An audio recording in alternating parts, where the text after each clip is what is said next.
My name is Kelly Sanders, and this is the night my family made it crystal clear I was never one of them. I showed up to my sister Veronica's wedding in Miami ready to smile, toast, and play the part of the supportive sister despite everything. But the moment I got there, something felt wrong, like I was walking into a trap. Then I saw it, the door to the reception hall locked tight with my name nowhere on the guest list. It wasn't a mistake, it was Veronica's way of saying I didn't belong. They thought I'd just slink away humiliated, but I didn't. I made a choice that night, and what happened next? Let's just say it turned their perfect little world upside down. If you've ever felt pushed out by the people who should love you most, drop a 1 in the comments and tell me where you're watching from. Your stories keep me going, so hit that subscribe button for more real, raw drama like this.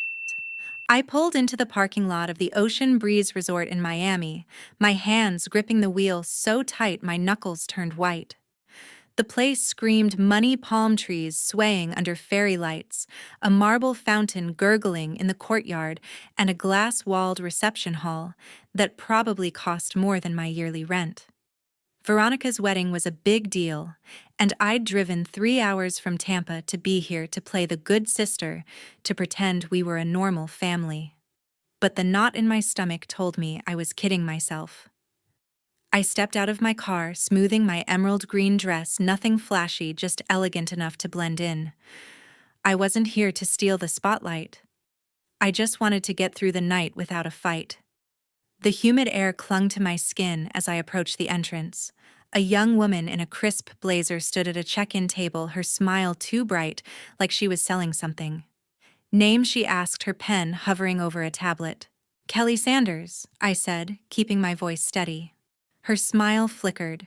She scrolled through the tablet, her brow furrowing, then looked up with a tight, apologetic grimace. I'm sorry, I don't see you on the list. My stomach dropped. That's impossible. I'm the bride's sister. She tapped the screen again, slower this time, like she was hoping the name would magically appear. I'm really sorry, ma'am. There's no Kelly Sanders here. I forced a laugh, though my chest tightened. There's gotta be a mix-up. Can you check again? She did, her fingers moving faster now, but the result was the same. I don't have you listed. Maybe you could call someone. The bride, or I cut her off, pulling out my phone. Yeah, I'll call my mom. My hands shook as I dialed Marjorie Sanders, my mother, who'd sent me a half-hearted text 2 days ago, wedding Saturday. Be there by 6. No warmth, no excitement, just an order. The phone rang twice before she picked up. Kelly, what is it? Marjorie's voice was sharp, distracted, like I'd interrupted something important. I'm at the check-in and they say I'm not on the guest list, I said, trying to keep my tone light. Can you sort this out? A long pause, then a sigh. Oh, Kelly, don't make a fuss. I'm sure it's just a glitch. Wait there, I'll send someone. Mom, I'm literally standing outside. Kelly, we're busy. Just wait. The line went dead. I stared at my phone, the sting of her words sinking in. Not even a minute to care that her own daughter was locked out of her sister's wedding. I glanced at the check-in woman, who was pretending to be busy with her tablet, her pity practically radiating. I hated that look. I'd seen it my whole life, from teachers, neighbors, even my own family. Poor Kelly, always second best. Before I could decide what to do, I heard heels clicking on the pavement. Veronica Sanders, my sister, glided toward me in a cream silk dress that probably cost $1,000, her blonde hair swept into a perfect updo.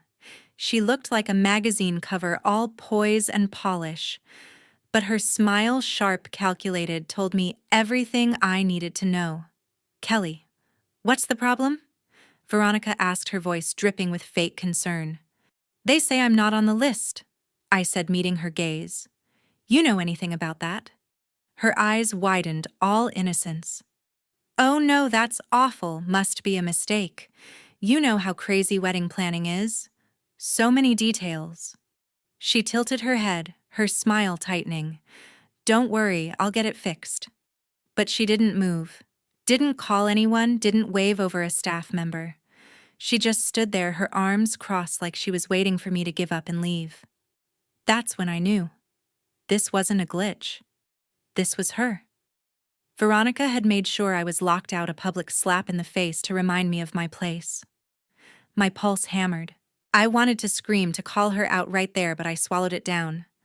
Fine, I said, my voice low. I'll figure it out. Veronica's smile widened like she'd won. Good. Don't make a scene, okay? It's my day. She turned and sashayed back toward the reception hall, her dress catching the light as she disappeared through the glass doors. I stood frozen, the humid air pressing against me. The fairy lights blurred in my vision, and for a moment I considered getting back in my car and driving home. Let them have their perfect wedding without me. But something stopped me. Maybe pride, maybe anger. I wasn't going to let Veronica win that easily.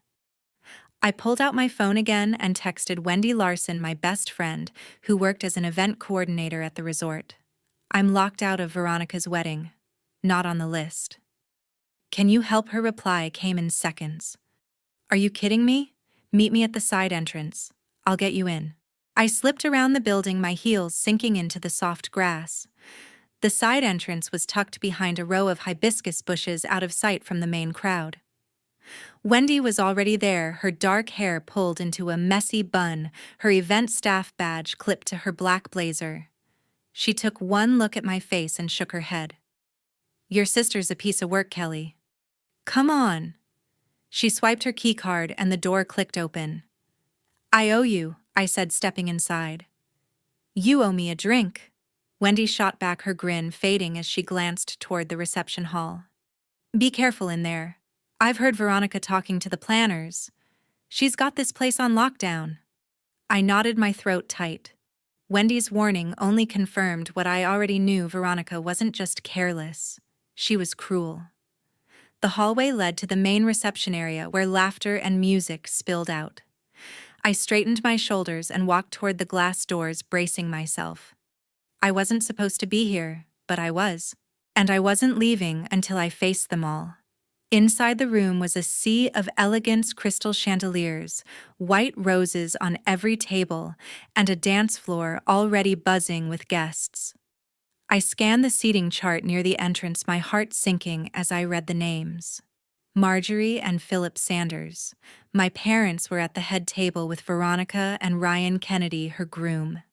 Veronica's friends, Ryan's cousins, even his old college roommate's girlfriend, they all had seats in the main hall. My name, nowhere. I spotted Marjorie across the room, fussing over Veronica's veil, her face glowing with pride. Philip stood nearby, sipping a drink, his usual blank expression in place. I took a step toward them, my hands clenching into fists. Mom, I called, keeping my voice even. Can we talk? Marjorie barely glanced at me. Kelly, not now. We're in the middle of things. It'll take a second, I said, my jaw tight. I wasn't on the guest list. And now I see, I don't even have a seat. Marjorie sighed like I was a child throwing a tantrum. Don't be dramatic. We had to prioritize the main family. You'll find somewhere to sit. I blinked, her words cutting deeper than I expected. Main family? I'm your daughter. Veronica appeared beside Marjorie, her smile as sharp as ever. Kelly, relax. It's just a mix-up. You know how hectic this stuff gets. Her voice was all sugar, but her eyes gleamed with amusement. She was enjoying this. I turned to Philip, hoping for something, anything. Dad, you okay with this? He shifted, not meeting my eyes. It's just a seat, Kelly. Let's not ruin the night. That was it. No defense. No concern, just the same old brush-off. My chest burned, but I didn't let it show. I'd spent years swallowing their dismissals, but tonight felt different, sharper. Like a line had been drawn, and I was on the wrong side of it. Wendy's voice broke through my thoughts. She'd slipped into the hall behind me, her badge still clipped on. Kelly, you good? She whispered, her eyes darting toward Veronica. I nodded, though I wasn't sure I meant it. Yeah, I'm staying. Veronica's smile faltered just for a second. She hadn't expected that. Good. Let her squirm. I turned away from my family, my resolve hardening. If they thought I'd just fade into the background, they were about to learn how wrong they were. Wendy tugged at my arm, her voice low. Kelly, you sure you want to stay? This place is a snake pit. I nodded, though my resolve felt shaky. I'm not giving Veronica the satisfaction of seeing me run. She gave me a look, half admiration, half worry, and slipped back into the crowd, her event badge catching the light. I took a deep breath and moved deeper into the hall, weaving through guests in tailored suits and sparkling gowns. The air smelled of roses and expensive perfume, but all I could feel was the weight of being an outsider in my own family's world. My eyes drifted to the head table where Veronica sat radiant in her wedding dress, laughing with Ryan Kennedy, her groom. Ryan was all charm, dark hair, easy smile, the kind of guy who could sell you a dream and make you believe it.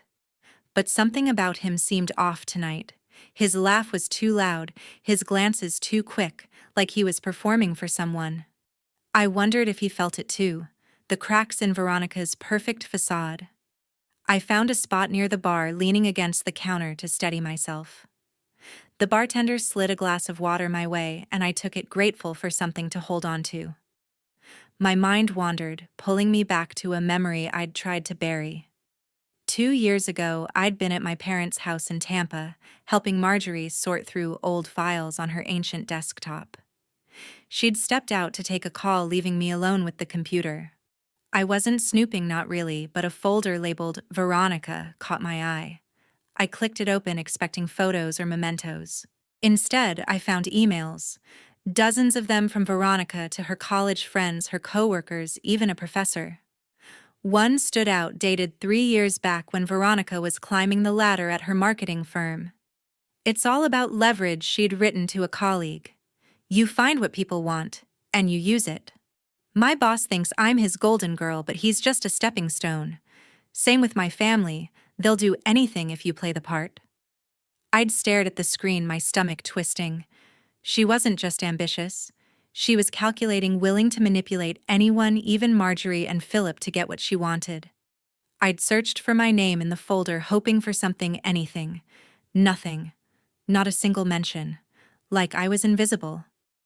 The memory hit me hard, the same ache I'd felt that day flooding back. Marjorie had always called Veronica her star, the one who made her proud. Philip, quiet as ever, went along with it, never questioning why I was always an afterthought. I'd spent years telling myself it didn't matter, that I was fine on my own. But standing here in a room full of people celebrating Veronica, the truth was undeniable. I wasn't fine. I was angry. A voice snapped me out of it. Kelly, right. I turned to see Ryan Kennedy standing beside me, a glass of bourbon in his hand. Up close, he looked tired, the charm from earlier fading. His tie was slightly loosened, his eyes searching mine like he was trying to read me. Yeah, I said, straightening. Ryan, congrats on the big day. He didn't smile. Instead, he leaned against the bar, his gaze flickering toward Veronica at the head table. She was laughing with a bridesmaid, oblivious to us. Thanks, he said, his voice flat. Can I ask you something off the record? I raised an eyebrow. Depends. What's this about? He hesitated, swirling the bourbon in his glass. Your sister, Veronica.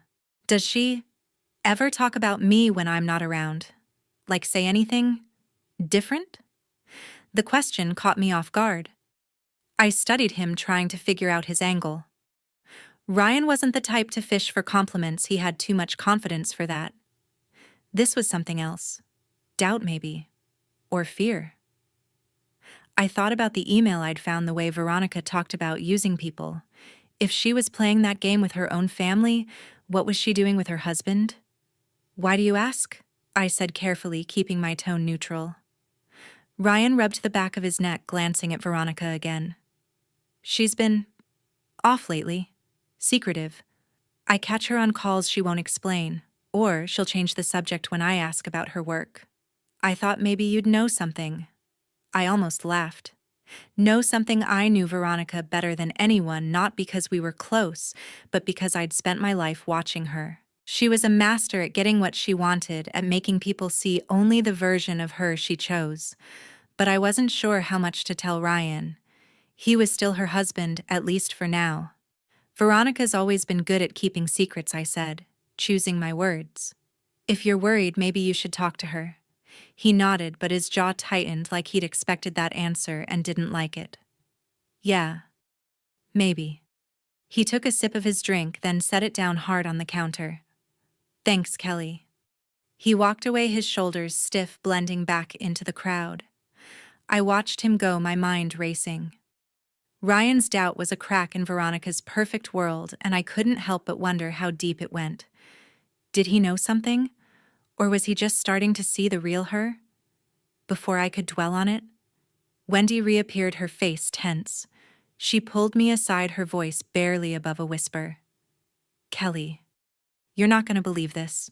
I was checking the staff schedule in the office, and I overheard one of the planners talking about Veronica. She was on the phone last week going on about some plan with Ryan's money. Sounded shady as hell. My pulse quickened. What kind of plan? Wendy shook her head. I didn't catch details, they shut the door. But the planner said Veronica was laughing like it was a game. Something about securing her future before the wedding even happened. I felt a chill, the pieces starting to click. The email from years ago, Ryan's questions, now this. Veronica wasn't just manipulative, she was scheming, and Ryan was her target. I glanced at her across the room, still playing the perfect bride, her laughter cutting through the music. How many lies was she hiding behind that smile? I turned back to Wendy. Can you get me into that office? I need to know more. She hesitated, then nodded. Give me 10 minutes, I'll distract the staff. But Kelly, if you're digging into this, be careful. Veronica's not gonna like it. I know, I said, my voice steady. But I'm done playing nice. Wendy slipped away, and I stood there, the noise of the reception fading into the background. For the first time that night, I felt something shift inside me. Not just anger, but purpose. Veronica had spent years pushing me down, making me feel small. But if she was playing a game with Ryan, with everyone, I wasn't going to let her win. Not this time. Wendy's warning echoed in my head as I followed her through a service hallway, the noise of the reception fading behind us. The air was cooler here, tinged with the faint smell of cleaning supplies, but my pulse raced like I was walking into a lion's den. Veronica's plan, whatever it was, felt closer now, like a shadow I could almost touch. I didn't know what I'd find in the office, but I knew one thing: my sister wasn't the golden bride everyone thought she was. Wendy stopped at a plain metal door, her keycard already in hand. This is the planner's office, she whispered, glancing over her shoulder. I'll keep watch. You've got 5 minutes before the staff comes back. I nodded, my throat tight. Thanks, Wendy. I owe you big time. She smirked, but her eyes were serious. Just don't get caught. She swiped the card and the door clicked open. Inside the office was a cramped mess, papers stacked on a desk, a whiteboard covered in schedules, and a laptop glowing faintly in the corner. I moved to the desk, my hands trembling as I scanned the papers. Most were invoices, seating charts, nothing useful. But then I saw it, a printed email tucked under a coffee mug with Veronica's name in the subject line. I pulled it out, my heart pounding. The email was from Veronica to someone named Claire, sent 2 weeks ago. Ryan's family is loaded, it read. His mom's got investments worth at least $10 million. Once we're married, I'll get him to sign over some assets easy enough with his Save the World complex. If he doesn't play ball, I've got a lawyer ready to file for divorce by next year. Either way, I'm set. I stared at the words, my blood running cold. Veronica wasn't just using Ryan. She was planning to bleed him dry, to walk away with his family's money and leave him broken. The email ended with a line that made my stomach churn. Keep this quiet. No one, especially Ryan's mom, can know. I slipped the email into my pocket, my mind racing. This wasn't just proof of Veronica's scheming, it was a bomb, one that could blow her perfect world apart. But before I could process it, the door swung open, and I froze. Gloria Kennedy, Ryan's mother, stood in the doorway, her sharp eyes locking onto mine. She was all elegance. Silver hair swept back a navy dress that screamed old money, but her expression was anything but soft. "Kelly Sanders?" she said, her voice low controlled. "What are you doing in here?" I swallowed my hand, still clutching the email. There was no point lying, she'd seen me. "I found something," I said, holding up the paper. "About Veronica. You need to see this." Gloria's gaze flickered to the email, then back to me. For a moment I thought she'd dismiss me, tell me to get out. But she stepped forward, closing the door behind her. "Show me." I handed her the email, watching as her eyes scanned the words. Her face didn't change, but her fingers tightened around the paper, the only sign of her anger. When she finished, she looked up, her voice like steel. "This isn't the first time I've had doubts about your sister. But this is worse than I imagined." "You knew something was off?" I asked, surprised. Gloria nodded, her lips pressing into a thin line. "Veronica's been too polished, too eager to please me. I've seen women like her before, charming until they get what they want. I just didn't have proof. Until now." I hesitated, then said, "Ryan asked me about her earlier. He's starting to see it too." Gloria's eyes narrowed. "Then it's time we deal with this. Follow me." She led me out of the office, her heels clicking with purpose.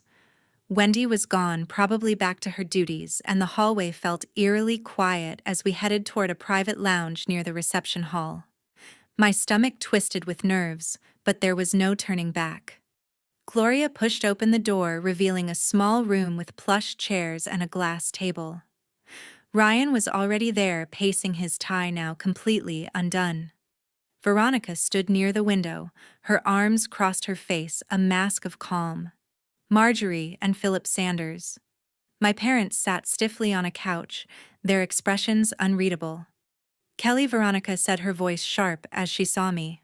"What's she doing here?" Gloria didn't give her a chance to continue. She held up the email, her voice cutting through the room. "Veronica, care to explain this?" Veronica's eyes widened, but she recovered quickly, laughing a high, brittle sound. "What is this? Some kind of joke? Kelly, did you fake this to make me look bad?" I stepped forward, my voice steady. "I didn't need to fake anything, Veronica. You wrote it. You've been planning to use Ryan from the start." Marjorie gasped, her hand flying to her chest. "Kelly, that's enough. How dare you accuse your sister on her wedding day?" I turned to her, the years of being ignored boiling over. "Mom, open your eyes. She's not the saint you think she is." Veronica's smile vanished, her face twisting with anger. "You're just jealous, Kelly. You've always been. You can't stand that I'm the one who made it who people love." Ryan spoke up, his voice low, raw. "Is it true, Veronica? Were you planning to divorce me to take my family's money?" Veronica spun toward him, her voice softening, all sugar again. "Ryan, baby, you don't believe this, do you? They're lying. Kelly's always had it out for me." But Ryan wasn't looking at her. He was looking at Gloria, at the email in her hand. "Answer the question," he said, his tone hard. Marjorie stood, her voice trembling. "This is ridiculous. Veronica's under so much stress. Planning a wedding isn't easy. She'd never do this." Gloria's laugh was cold, sharp. "Stress doesn't make you plot to ruin your husband's life, Marjorie. This email is real. I've already had my people verify it." Veronica paled, her hands clenching into fists. For the first time, I saw a flicker of fear in her eyes. She turned to Philip, her last hope. "Dad, you know me. Tell them they're wrong." Philip shifted, his face tired, lined with years of staying silent. He looked at me, then at Veronica, and something in his expression changed, like he was seeing us clearly for the first time. "Veronica," he said, his voice quiet but firm, "I've let you get away with too much. Kelly's right. This has to stop." The room went still. Marjorie's mouth opened, but no words came out. Veronica's breath hitched, her eyes darting between us like a trapped animal. I'd never seen her like this, stripped of her charm, her control. For the first time in my life, my father had chosen me. "Dad, how could you?" Veronica whispered, her voice breaking. Philip didn't flinch. "You've hurt your sister for years, Veronica. I should have spoken up sooner. I'm speaking now." I stood there, my heart pounding, a strange mix of relief and disbelief washing over me. Philip's words weren't just an apology. They were a lifeline, something I'd never dared hope for. But I didn't let myself get lost in it. This wasn't over. Veronica wasn't the type to go down quietly. Gloria stepped forward, her voice calm but lethal. "Veronica, you've made a grave mistake underestimating this family. Ryan deserves better. And so does Kelly." Ryan's face was unreadable, but his hands were clenched, the bourbon glass long forgotten. He looked at Veronica, his voice barely above a whisper. "Was any of it real? Or was I just a paycheck to you?" Veronica's eyes filled with tears, but they didn't fall. She opened her mouth, then closed it, her composure cracking. "Ryan, I love you," she said, but the words sounded hollow, rehearsed. I took a slow breath, meeting Marjorie's gaze. She looked shattered, her hands trembling as she stared at Veronica. For once, she didn't rush to defend her. I turned to Veronica, my voice low. "You thought you could keep this up forever, didn't you? But the truth always comes out." Veronica's head snapped toward me, her eyes blazing. "You think you've won? You think this makes you better than me?" I didn't answer. I didn't need to. The email in Gloria's hand, the silence from Marjorie Phillips' words, they said enough. Veronica's world was crumbling, and she knew it. But I could see the fight in her eyes, the desperation. She wasn't done yet, and whatever came next was going to be ugly. "You're all turning on me." Veronica spat, her voice sharp, trembling with rage. She pointed at me, her manicured nail like a dagger. "This is your fault, Kelly. You've always hated me, always wanted to ruin me." I met her gaze, unflinching. "No, Veronica. You did this to yourself. You lied, you schemed, and now it's all falling apart." Her eyes blazed, but before she could fire back, Gloria stepped forward, her presence commanding the room. "Enough, Veronica," she said, her voice cold as ice. "Your words don't change the facts. This email proves you plan to manipulate my son to take his family's money and walk away. You're not a bride. You're a fraud." Veronica's breath hitched, her composure crumbling. She turned to Ryan, her voice softening, desperate. "Ryan, please. You know me. You know I love you. They're twisting everything." Ryan didn't move. His jaw was tight, his eyes fixed on the email in Gloria's hand. "You didn't answer my question," he said, his voice low, raw. "Was it ever real? Or was I just a means to an end?" Veronica's lips quivered, but she didn't answer. The silence was deafening, a confession in itself. Marjorie let out a soft whimper, her hands covering her face, but she didn't speak. Philip remained still, his gaze steady on Veronica, no longer the passive father I'd known. Gloria's voice cut through again. "You've lost, Veronica, and you're about to lose a lot more." Veronica's head snapped toward her, panic flashing in her eyes. "What's that supposed to mean?" Gloria didn't answer. Instead, she nodded at Ryan, who reached into his jacket pocket and pulled out a small stack of papers stapled at the corner. My breath caught. I didn't need to see them to know what they were. Veronica's face drained of color, her hands trembling as she stared at the documents. "Ryan, what is that?" she whispered, her voice barely audible. Ryan's expression was stone, his voice eerily calm. "Divorce papers. I had them drawn up last week after I found out you'd been meeting with a lawyer behind my back." A collective gasp rippled through the room, from Marjorie, from me, even from Philip. I hadn't expected this, not so soon. Veronica staggered back, her hand gripping the edge of a chair for support. "No," she said, shaking her head. "You can't mean that. We just got married." Ryan's eyes were empty, devoid of the warmth I'd seen earlier. "You contacted a divorce attorney 3 months ago, Veronica. Before we even set a date." You were planning to leave me the second you got your hands on my family's money. I have the emails, the call logs. It's over. Veronica's knees buckled, but she caught herself, her breath coming in short, frantic bursts. You're lying, she said, but her voice cracked the fight draining from her. She turned to Marjorie, her last lifeline. Mom, tell him he's wrong. Tell him I'd never do this. Marjorie's hands dropped from her face, her eyes wet with tears. She looked at Veronica, then at me, and for the first time I saw something break in her. Veronica, she whispered, her voice shaking. I can't keep defending you. Not anymore. The words hit like a thunderclap. Veronica's mouth opened, but no sound came out. She stood there alone in the center of the room, her world unraveling.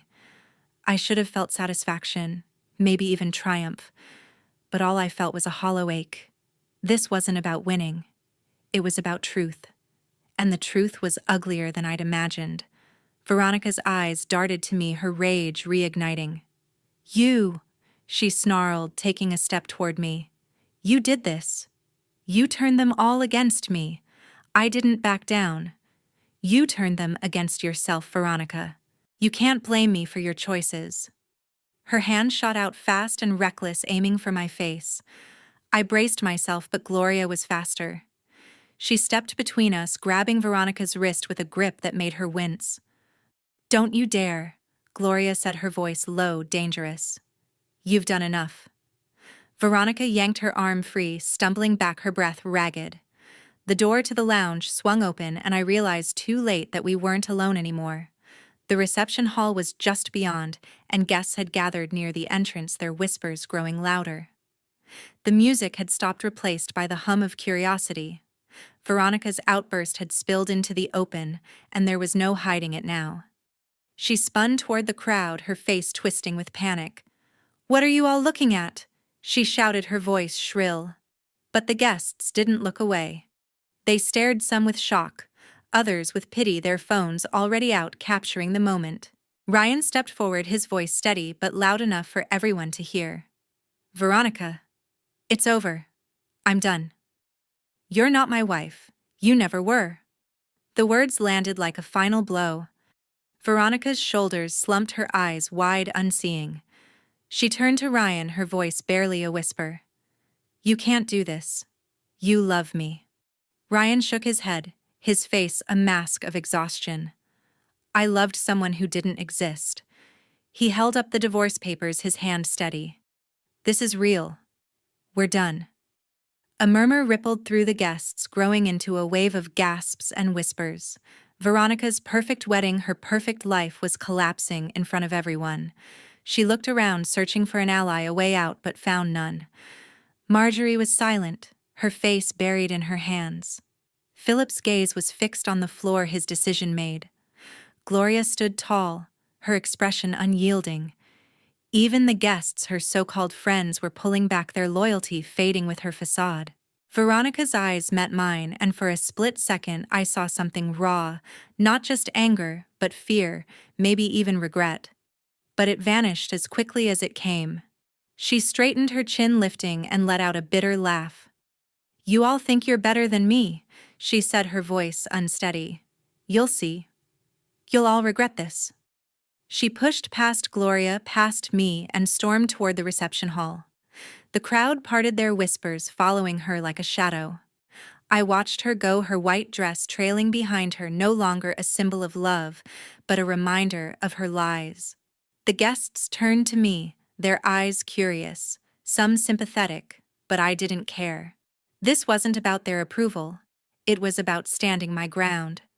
Gloria placed a hand on my shoulder, her touch firm but not unkind. You did the right thing, Kelly, she said quietly. Not everyone would have had the courage. I nodded, though my throat was tight. I just wanted the truth. Ryan looked at me, his face weary but grateful. Thank you, Kelly. I didn't want to believe it, but thank you. I didn't know what to say. Part of me wanted to tell him I was sorry, that I hadn't wanted it to end like this. But the truth was, I wasn't sorry. Veronica had built this disaster, and she'd have to live with it. I turned to Philip, who was watching me now, his eyes softer than I'd ever seen. "Kelly," he said, his voice low, "I should have stood up for you sooner." The words hit harder than I expected, a mix of relief and pain. I nodded, unable to speak. Marjorie was still silent, her tears falling freely now, but I didn't look at her. I couldn't. Not yet. The reception hall was chaos, guests, murmuring staff scrambling to restart the music, the fairy lights flickering like they sensed the shift. Veronica was gone, her exit a spectacle no one would forget. I took a slow breath, my hands unclenching for the first time that night. The truth was out, and with it, a weight I'd carried for years began to lift. But I knew this wasn't the end.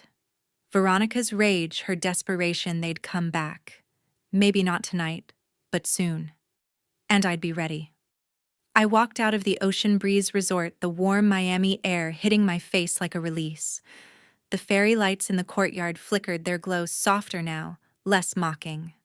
Behind me, the reception hall was a mess of whispers and stunned faces, the echoes of Veronica's unraveling still hanging in the air. I didn't look back. My heels clicked against the pavement as I crossed the parking lot, my emerald green dress catching the breeze. For the first time that night, my shoulders felt light, like I'd shed a weight I'd carried my whole life. Veronica's lies were exposed. Ryan was free, and Philip had finally seen me. But this wasn't about them anymore. It was about me.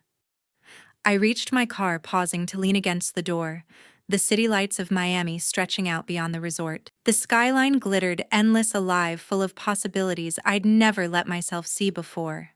I'd spent years chasing my family's approval, thinking if I tried hard enough, stayed quiet enough, I'd earn a place at their table. But standing here, breathing in the salty air, I realized I didn't need their table.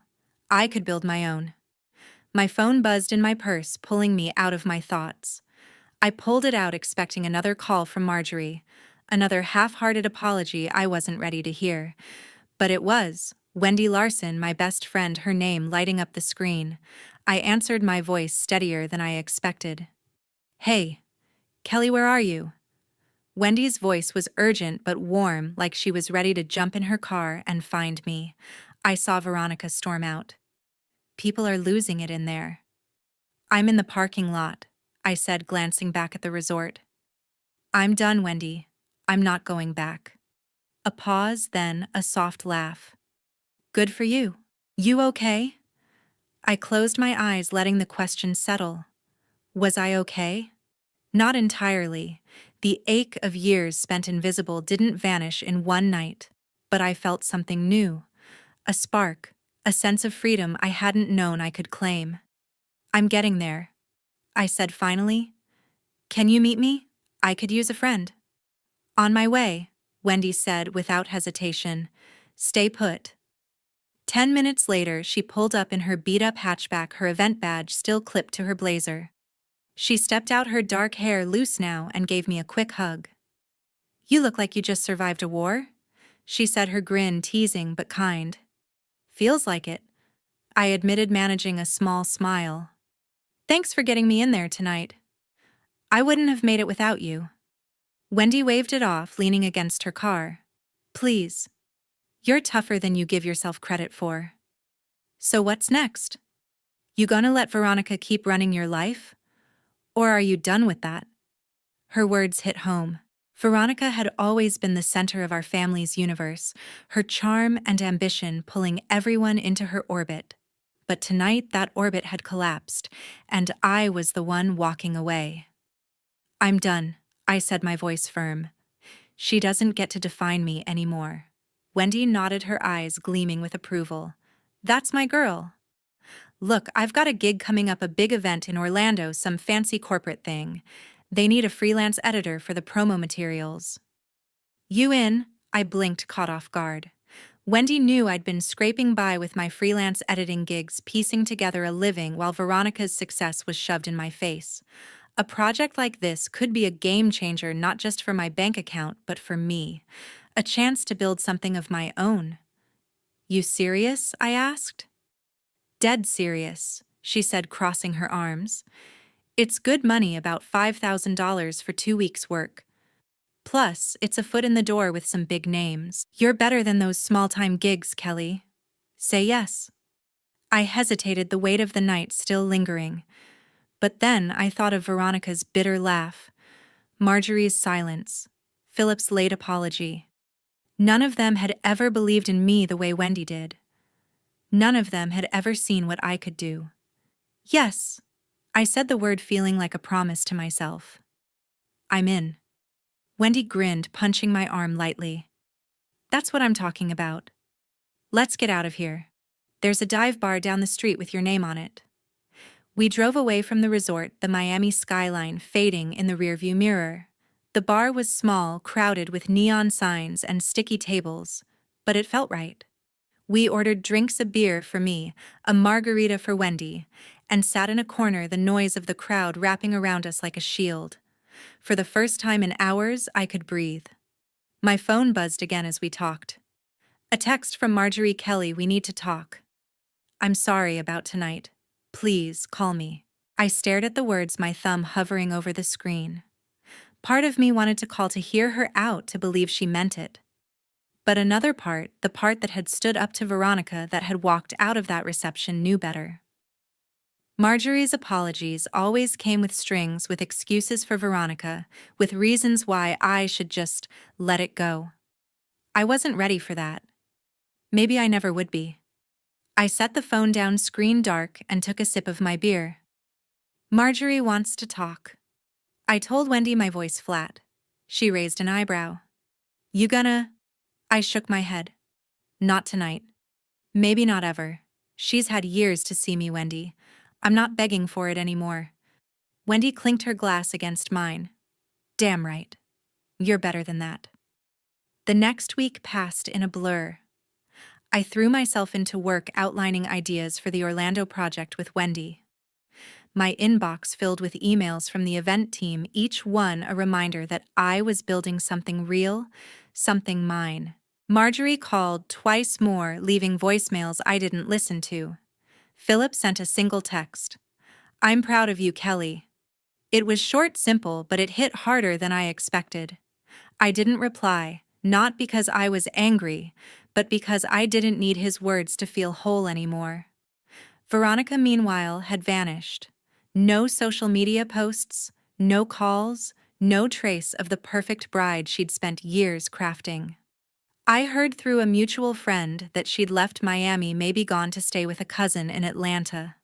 Her silence was loud, a stark contrast to the noise she'd always made. Part of me wondered if she'd try to come back to spin a new story, to claw her way out of the mess she'd made. But that was her problem now, not mine. One night, as I packed for Orlando, I stopped by a shelf in my apartment. A framed photo sat there, a family picture from years ago taken at a Christmas party. Veronica was front and center, her smile dazzling, Marjorie's hand on her shoulder. Philip stood stiffly beside them, and I was at the edge, half cut off, like I'd been an afterthought even then. I picked up the frame, tracing the glass with my finger. For so long I'd wanted to belong to that picture, to be seen the way Veronica was. But now, looking at it, I felt nothing. Not anger, not sadness, just clarity. That family wasn't mine anymore. Maybe it never had been. I set the photo face down and turned to my suitcase, zipping it shut. The Orlando job was a fresh start, a chance to write my own story. Wendy would be there, cheering me on, and for the first time I believed in myself the way she did. I stepped out onto my balcony, the Tampa skyline glowing in the distance, and took a deep breath. The past was behind me, its weight finally gone. Ahead was something new, not perfect, not easy, but mine.